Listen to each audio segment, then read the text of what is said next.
नमस्कार, कानून की बात में आपका स्वागत है। मैं हूं आशीष भार्गव और मुद्दा एक ऐसा है जो पर्यावरण से जुड़ा हुआ है, लेकिन लोगों का ये कहना है कि पर्यावरण का एक अहम मुद्दा है, लेकिन सरकार कह रही है कि भारत की सुरक्षा का भी मुद्दा है। अगर भगवान ना करे चीन के साथ युद्ध हो गया तो भारतीय सेना क्या करेगी। जी हां, बहुत बड़े लेवल पर इस सुनवाई हुई है। देश की सबसे बड़ी अदालत सुप्रीम कोर्ट में करीब 3 दिन लगातार सुप्रीम कोर्ट में justice D.Y.. Chandrachud, justice Suryakant और जस्टिस विक्रमनाथ की बेंच ने सुनवाई की है। बड़ी दलीलें दी गई हैं। मुद्दा है 4 धाम हाईवे परियोजना का, जो ऑल वेदर हाईवे योजना है। सरकार की एक बड़ी योजना है केंद्र सरकार की, जिसमें इन चारों धाम को यानी बद्रीनाथ, केदारनाथ, गंगोत्री, यमुनोत्री चारों को एक हाईवे प्रोजेक्ट से जोड़ा जाना है। डबल लेन ये होनी है और इसके लिए सड़क की चौड़ाई जो है, सुप्रीम कोर्ट ने 2020 में कहा था कि 5.5 मीटर की करीब चौड़ाई हो सकती है पहाड़ों में, लेकिन सरकार यहां पर आई है और कह रही है कि 10 मीटर चौड़ाई करने की इजाजत दी जाए, क्योंकि ये सिर्फ 4 धाम को जोड़ने वाली सड़क नहीं है।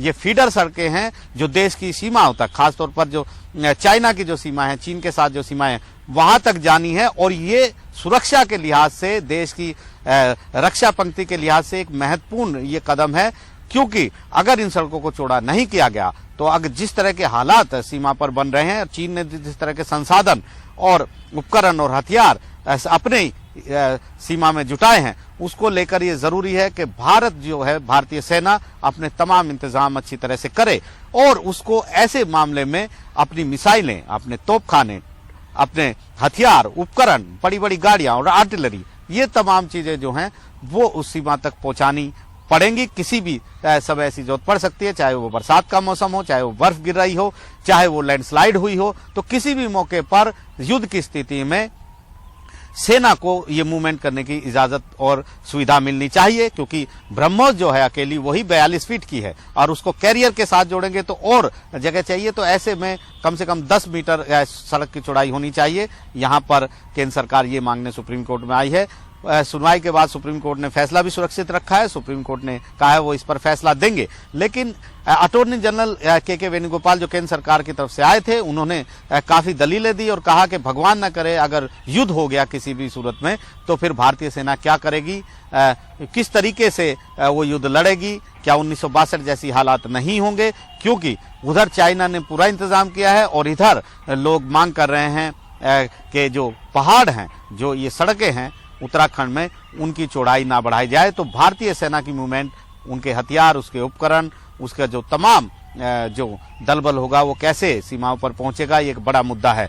तो ये जो सुनवाई है ये काफी अहम इसलिए भी है कि जो सिटीजन्स ऑफ ग्रीन दून जो एनजीओ है, उनकी तरफ से ये कहा गया कि ये सेना ने कभी मांग नहीं की थी कि इतनी सड़क चौड़ाई हो। सेना ने कभी भी इस तरह की बात नहीं की थी। ये तो जो राजनीतिक ये फैसला लिया गया, सेना उसके सामने तैयार हो गई। इसके साथ साथ उनका ये कहना है कि राष्ट्र की सुरक्षा, देश की सुरक्षा से इसका कोई लेना देना नहीं है। ये तो सिर्फ 4 धाम जो एक धार्मिक स्थल है उसको जोड़ने के लिए ये एक प्रोजेक्ट है, और अगर इसे इजाजत दी जाए तो हिमालय जो है इतना जो निर्माण होगा उसको सह नहीं पाएगा। और यहाँ पर पहले ही जब हाइड्रो प्रोजेक्ट की इजाजत दी गई तो लगातार जो लैंडस्लाइड की घटनाएं हैं, बाढ़ की घटनाएं हैं, आपदाओं की घटनाएं हैं, वो काफी बढ़ चुकी हैं और ऐसे में इसे इजाजत नहीं दी जानी चाहिए। लेकिन सबसे अहम बात यह है कि जो बेंच को हेड कर रहे हैं जस्टिस डी.वाई. चंद्रचूड़, उनकी कई दलीलें, उनकी कई जो बातें हैं वो काफी, जो टिप्पणियां काफी महत्वपूर्ण है, क्योंकि उन्होंने ये बताया कि उन्होंने ट्रैकिंग की है, वो लद्दाख गए हैं, बहुत जगह वो गए हैं, तो उन्होंने काफी यहाँ पर चीजों को रखा है और ये भी कहा है कि राष्ट्रीय सुरक्षा निश्चित तौर पर एक अहम मुद्दा है, पर्यावरण भी एक अहम मुद्दा है। वो जानते हैं कि हिमालय में किस तरह की घटनाएं हो सकती हैं अगर ज्यादा निर्माण होगा, लेकिन उन्होंने उदाहरण दिया है लद्दाख का कि लद्दाख इतनी ऊंचाई पर है और जब भारतीय सेना वो जो सड़क जो वहां पर बनी है उसका इस्तेमाल, जो मठ भी वहां पर हैं, तो उसका इस्तेमाल सिविलियन भी करते हैं, भारतीय सेना भी करती है।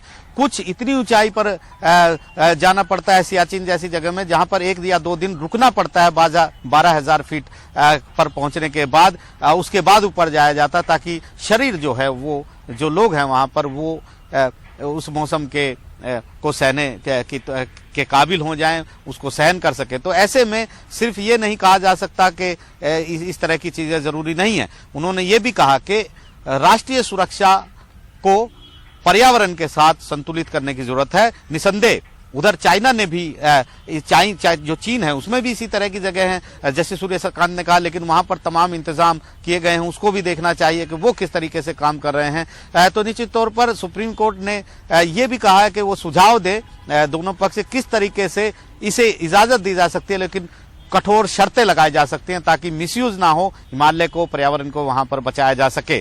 तो एक अहम मुद्दा यहां पर आया था। सुप्रीम कोर्ट ने यह भी कहा है कि वो नहीं चाहते कि 1962 जैसी स्थिति एक बार फिर हो।